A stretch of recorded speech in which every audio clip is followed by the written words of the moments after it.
अटैची ले हो। लेकिन आज सती जा रही, आज कोई बोले नहीं रहा। आए से हर से नहीं, नैनन नहीं सने, तुलसी कहाँ न जाइए कंचन बरसने। अगर तुम किसी के दरवाजे जाओ और उनको मुंह फूल जाए कि अच्छिया पताई, अब इन्हें चाय पिलाओ और अच्छू तमाशा हो, हम जाए रहे थे नौकरी पर, अब इन्हें चाय पिलाओ, तो काहे के लिए जाओ, जरूरी क्या है? अगर उसके मन में प्रसन्नता ना हो तो मत जाओ। अरे आएगे चलो आओ। देखो 3 बातों का हमेशा ध्यान रखना। कोई भी दरवाजे आइए, आसन दे दो, बैठिए, 1 गिलास ठंडा पानी पी लो, बस हो गया पूरा स्वागत सत्कार। जरूरी नहीं है तुम चाय पिला दो, जरूरी नहीं है कि तुम रबड़ी खिला दो, लेकिन वाणी से सत्कार तो कर सकते। अरे भैया आओ आओ आओ, बहुत दिनों बाद हो, आसन दे दो, जल पिला दो, हो गया।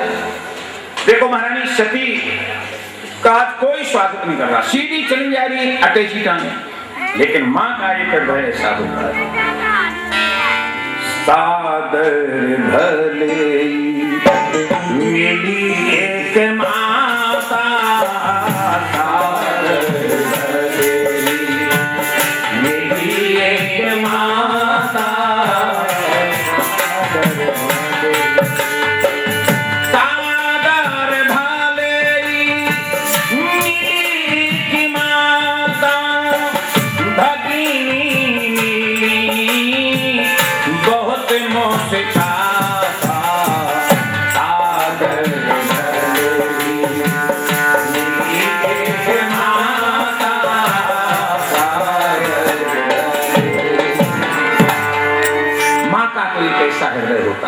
बिटिया ना आए साल 2 साल, देखो कैसे 5-5 किलो के आंसू गिरा, बोला बहुत दिन हो गए।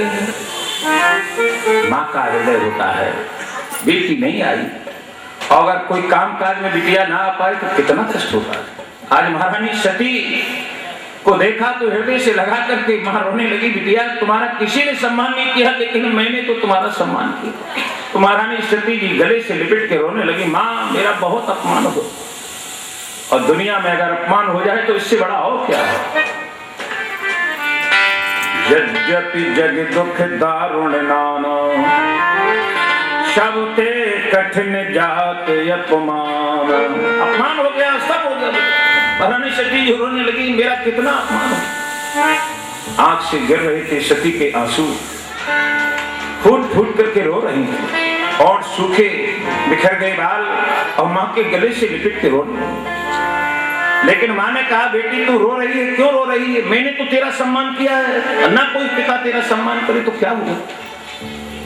लेकिन दक्ष न कछ पूछी कुशला, दक्ष ने कोई कुशल मंगल का समाचार नहीं पूछा। सती विलोक जरे सब गाता, सारे अंग जल गए, दुष्टा कहां से आता? जब मैंने इसको नहीं बुलाया तो इसको किसी भी प्रकार से आना नहीं चाहिए। महाराज श्री कहते हैं, आज महारानी सती जी रो रही हैं और दक्ष क्रोध में जल रहा। महारानी सती जी गई, बहनें कटाक्ष कर रही थी, हाय इनको बुलाया नहीं गया, निमंत्रण नहीं दे गया, बिना निमंत्रण के आ गया। अब तो सती ने जब देखा, पति की बात याद आई, ठीक कहा था, मत जाओ सती अपमान होगा, मत जाओ सती अपमान होगा। लेकिन अब क्या कर सकती है? यज्ञशाला के पास में जब पहुंची तो देखा पति का कोई भाग नहीं है, तो और कष्ट हुआ। देवताओं को फटकारा, अरे जब तुम्हारे ऊपर संकट आता है तब मेरा ही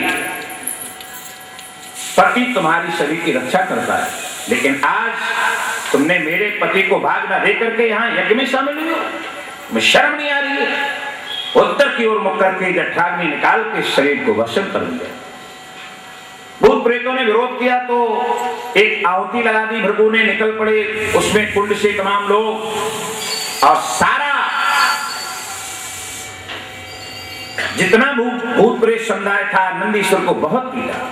नंदीश्वर भूखा हुआ आया और झाड़ी में पड़ा पड़ा रो रहा, भोले बाबा को जाकर मैं कैसे मुख दिखाऊं। लेकिन उस समय सूचना विभाग के मंत्री नारद जी को पता चला, श्रीमन नारायण नारायण नारायण, श्रीमन नारायण नारायण नारायण, नारायण नारायण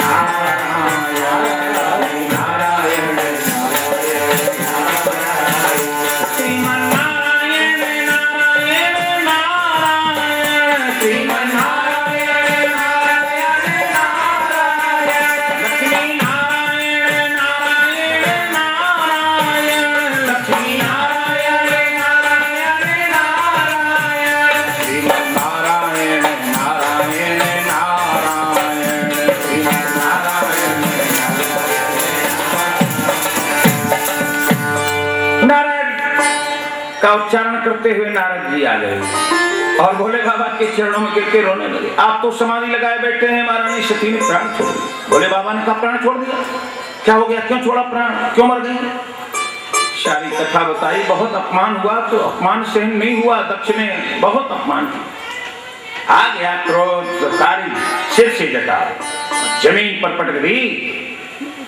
शिवपुराण में आया है कि दो लोग पैदा हुए, भद्रकाली जो आपके अहमदाबाद में है और वीरभद्र। लेकिन भागवत पुराण में केवल एक ही वीरभद्र महाराज, लेकिन शिव पुराण में दो लोगों का लेख आया है, भद्रकाली मैया और वीरभद्र पैदा हुए। ये दोनों बहन भैया।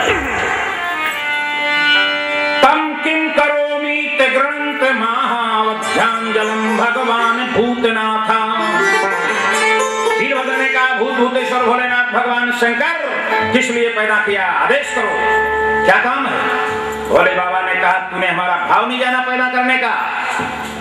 बोले मेरा भाव तो नहीं जान पाया। दक्षम से यज्ञम जय मत भटानाम तमग गणे रुद्ध भटान सको में जाओ दक्ष के यज्ञ को विध्वंस कर डालो। जो भोले बाबा की परिक्रमा की और जैसे वीरभद्र महाराज चले, जो रास्ता में भूत प्रेत पिटे भई आए रहे, नंदीश्वर चले आ रहे। एक बोले काहे कहाँ जाए रहे? बोले जग देखन जा रहे। बोले हुआ न जाओ। बोले काहे? बोले एक ऐसा दाढ़ी वाला बाबा है, ऐसी आवती लगाता है कि देखो नंदीश्वर की क्या दशा हो। अरे बोले तो पहले दाढ़ी वाले को देखें, चलो। एक ने कही मजा आया, लड़ाई हो है। अच्छा, लड़ाई देखने में लोगों को बड़ा आनंद आता। यहाँ कथा हो रही है, वहां कहीं शोरगुल होने लगे तो यहाँ कथा कोई नहीं सुनेगा, धीरे धीरे का सब फिसल जाए। तो ऐसे ही वहां पर लड़ाई देखने के लिए चले और जैसे ही चले तो भोले बाबा सब देख रहे क्या हो रहा है। एक बोले कि ये उत्तर की ओर से धूल कैसी उड़ गई। एक ने कहा हमारी समझ में ऐसा लगता है कि गायें जंगल से गांव की। अरे बोले अभी तो मध्याह्न बेला है। तब तक महाराज श्री कहते हैं वीरभद्र उत्तर दिशा से प्रवेश कर और पकड़ा, दक्ष को पटक दिया, सिर काटने लगे लेकिन सिर नहीं कट रहा था। तो भोले बाबा का ध्यान क्या, बोले गर्दन ऐठत चले गई, मूरा की तरह यज्ञ में कर दिया स्वाहा। और भृगु महाराज की दाढ़ी नोच ली, भग महाराज के नेत्र फोड़ दिए। क्यों नेत्र फोड़े? ये नेत्रों से इशारा कर रहा था और ये दाढ़ी से इशारा कर रहा था। पूषा महाराज के एक घूसा महाराज मुख में 32 बाहर हुई क्योंकि ये हंस रहा था। काऊ ने बैनर तोड़ लिया, काऊ ने यज्ञशाला के बांस उखाड़े से दो स्त्रियों के लगाए, देवतन के लगाए, भागी। देखो एक होता है जग तो एक होता है जगगा, क्योंकि लिखा है सती जाए देखो तब जागा। जागा क्यों लिखा गोस्वामी जी ने? क्योंकि जहां भगवान शंकर का भाग नहीं। अच्छा, कोई रुद्र यज्ञ कराए और भगवान विष्णु को भाग न दे तो रुद्र को होगा। अच्छा, कोई विष्णु यज्ञ कराए और भगवान विष्णु शंकर का भाग न हो तो कैसे यज्ञ पूरा होगा? एक दूसरे के पूरक है, इसलिए जागा गोस्वामी जी ने लिखा सती जाए देखे तब जागा। भोले बाबा का भाग नहीं। बस महाराज श्री कहते हैं यज्ञ विध्वंस कर डाला। वीरभद्र ने कहा महाराज हो गया काम पूरा, बोले ठीक हो जाए। लेकिन महाराज श्री कहते हैं जहां यज्ञ होता है यज्ञ पूरा नहीं होता है, उस क्षेत्र में अकाल दुकाल पड़ता है। तब आए हैं ब्रह्मा जी, गंधर्व किन्नर आए और प्रार्थना की कि किसी तरह से यज्ञ को महाराज पूरा करें। तब आकर के यज्ञ को पूरा कराया है और यज्ञ को पूरा कराने के बाद महाराज श्री कहते हैं यही सती पार्वती के रूप में जन्म लेती हैं, जिन भोले बाबा की कथा आप सुनेंगे। अच्छा, और पार्वती महारानी आकर के कहती हैं कोट जन्म लो रगड़ हमारी, करोड़ों जन्म क्यों न लेने पड़े, लेकिन मैं विवाह करूंगी तो भोले बाबा के साथ। लेकिन भागवत में विवाह की कथा भोले बाबा की नहीं आई, क्योंकि स्वयंभू मनु की वंश की चर्चा है। स्वयंभू मनु की 3 कन्याएं हैं, आपूति, देवहूति, प्रसूति। तो इसलिए तीनों कन्याओं का वंश वर्णन किया है।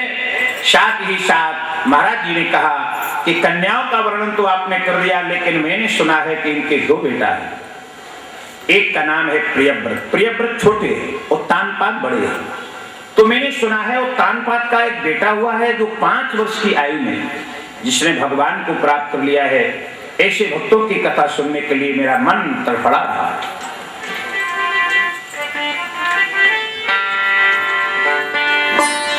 हरि भज लो, हरि भज लो, हरि भजने का मौका है। हरि भज लो, हरि बोलो, हरि भजने का मौका है।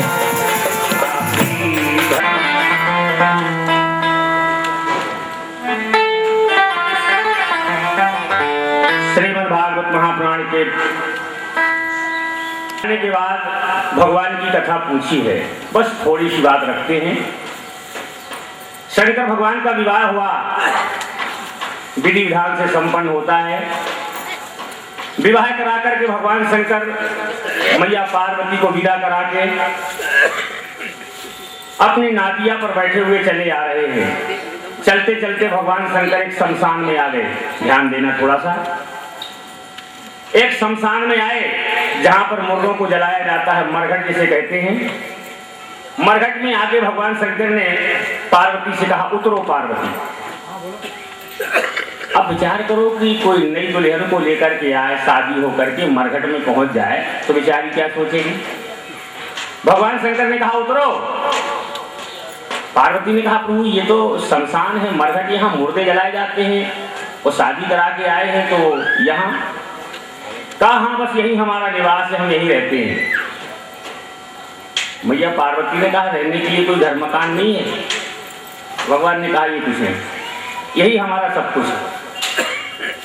पार्वती मैया उतर गई नादिया से। भगवान शंकर से मैया पार्वती ने कहा प्रभु अरे भाई ना आपके साथ कोई मकान सही कोई पास में नहीं है तो कोई किराए से ले लेते महीने 2 महीने के लिए। भगवान ने कहा ये कुछ नहीं, जो हमारे पास वही है, हमारा रहना यहीं पर है। बड़ी विलक्षण बात है भोले भगवान ने। भोले भगवान से मैया पार्वती ने कहा प्रभु ये बताएंगे कि आप यहाँ रहते क्यों हैं? भाई मरघट में ही क्यों रहते हैं, किसी गांव में क्यों नहीं रहते? अपने रहने के लिए कोई मकान क्यों नहीं बनवाते हो? कहा पार्वती मुझे यहाँ पर सबसे अच्छा लगता है शमशान। रामायण में भी लिखा है नमामि शमीशान निर्वाण रूपम इत्यादि। मैया पार्वती ने कहा प्रभु शमशान में क्यों रहते हो? भोले भगवान ने कहा एक कारण है। कहा थोड़ा और आगे चलते तो कैसा होता? शंकर भगवान ने कहा पार्वती इसके आगे भी कोई गया है?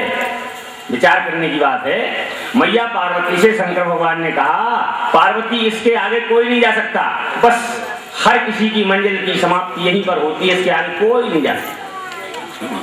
पार्वती ने कहा तो रहने का कारण बताओ प्रभु। कहा रहने का कारण ये है सारे संसार के लोग मुझको जगन्नाथ कहते हैं, विश्वनाथ कहते हैं। जब मैं सारे संसार का नाथ हूं, मैं जगत का पिता हूं, सारे संसार के लोग मेरे पुत्र हैं। मैं अकेला पिता इतने बड़े संसार के अपने पुत्रों के पास जाकर के मिल नहीं सकता, इसलिए मैंने ऐसी जगह निवास बना लिया है।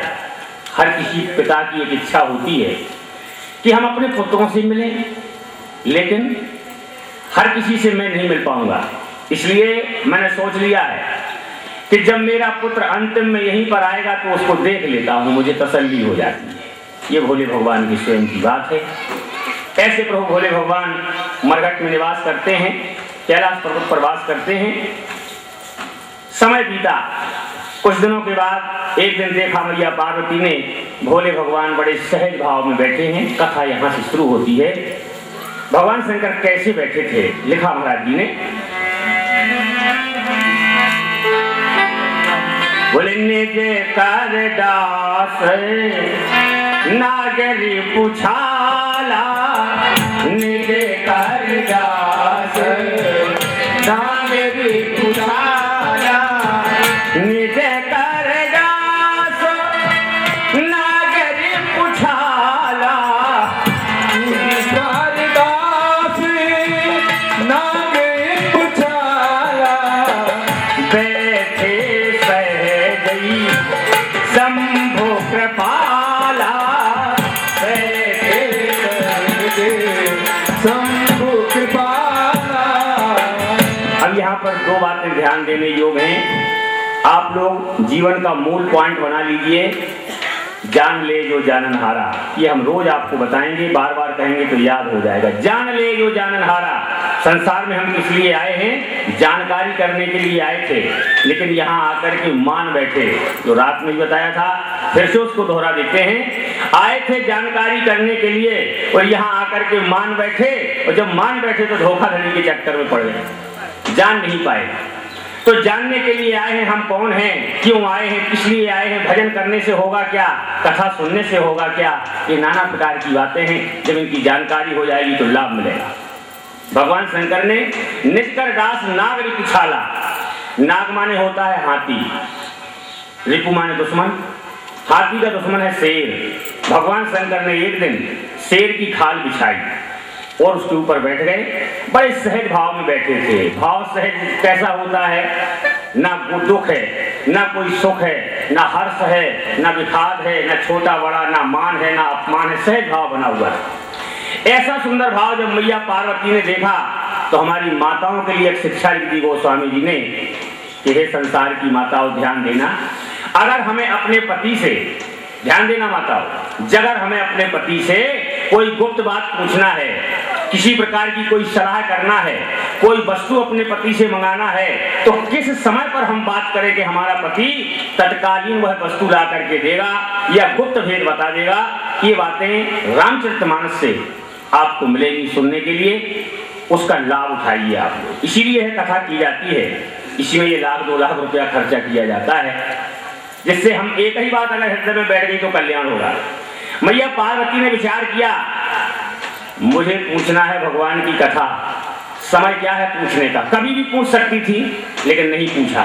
बस वही दिन था जब पति, ध्यान करना माताओ, जब पति सहज भाव में बैठे हों, प्रसन्न बैठे हों, उस समय पर बात को धीरे से रख दीजिएगा, आपका काम पूरा होगा, आपकी बात बन जाएगी। और शायद किसी फैक्ट्री से, दुकान से धंधा व्यापार करके पति लौट करके आए, दिन भर में थके मांदे, नाना प्रकार के लोगों से कैसे कैसे खोपड़ी पका करके लौटे हैं, और आते ही उनको पानी और चाय के लिए ना पूछा जाए। और तब इतनी सजग श्रोता हैं, सामने आई माता ने हाथ जोड़ करके भगवान शंकर से बात कह दी। बोले पार्वती भल अवसर जानी, पार्वती भल अवसर जानी, पार्वती भल अवसर जानी, गई शंभु पे मात भवानी, पार्वती भल अवसर जानी, गई शंभु पे मात भवानी, पार्वती भल अवसर जानी, अवसर जानी। मैया पहुंची, सहज भाव शंकर भगवान का देखा, हाथ जोड़ करके प्रार्थना कर दी, कहा प्रभु हम कुछ पूछना चाहती हैं। भगवान शंकर ने कहा पूछो, क्या पूछना है? बोले पूछे वो रघुपति कथा प्रसंगा, पूछे वो रघुपति। मैया पार्वती ने भगवान की कथा पूछी। भगवान शंकर बड़े प्रसन्न हुए, इतना सुना तो मैया की बात को सुनकर के शंकर भगवान कितने प्रसन्न हुए, धन्यवाद देने लगे। और वास्तविक नाना प्रकार की बातें तो आप लोग रोज सुनते हैं और करते हैं, लेकिन जब सत्संग की कोई बात कर दे उस समय बड़ी प्रसन्नता होती है। मैया पार्वती ने पूछा, पूछे वो रघुपति कथा प्रसंगा, सकल लोक जग पावनी गंगा। सारे संसार का कल्याण करने वाली रामचरितमानस रूपी गंगा का जो आवाहन हुआ है, आना हुआ है मैया पार्वती के द्वारा। भगवान शंकर ने जैसे सुना, पार्वती ने कथा पूछी है, भगवान शंकर धन्यवाद देने लगे, कहने लगे मैया पार्वती से, बोले धन्य सती पावनमति तोरी, धन्य सती पावनमति तोरी, धन्य सती पावनमति तोरी, धन्य सती पावनमति तोरी, धन्य सती पावनमति तोरी। जैसे ही शंकर भगवान ने कहा धन सती पावनमति तोरी, धन है सती तुमको, तुम्हारी बुद्धि को धन है कि तुमने शंकर श्री राम जी की कथा को पूछा। जैसे ही कहा सती, पार्वती ने हाथ जोड़े, कहा प्रभु आप भूल रहे हैं। कहा क्यों? कहा मैं सती नहीं हूं, मैं तो पार्वती हूं। सती को मरे तो जमाना बीत गया है महाराज, मैं तो पार्वती हूं, थोड़ा ध्यान से देखो। भगवान शंकर ने कहा धन सती पावनमती तो ही। भगवान शंकर ने कहा मैं देख रहा हूं पार्वती कि तुम पार्वती हो। कहा तो फिर आपने मुझे सती क्यों कह दिया? तो आप लोग भी ध्यान करें, सती वह है, वैसे नाम से कोई सती नहीं होती, नाम से कोई सती नहीं होती है। भगवान शंकर ने कहा पार्वती इसके पहले तुम दक्ष की पुत्री थी, उस समय पर तुम्हारा नाम सती था और आज तुम्हारा काम सती है। जिसका काम सती हो वही तो सती है, नहीं तो एक के दरवाजे पर लिखा था दया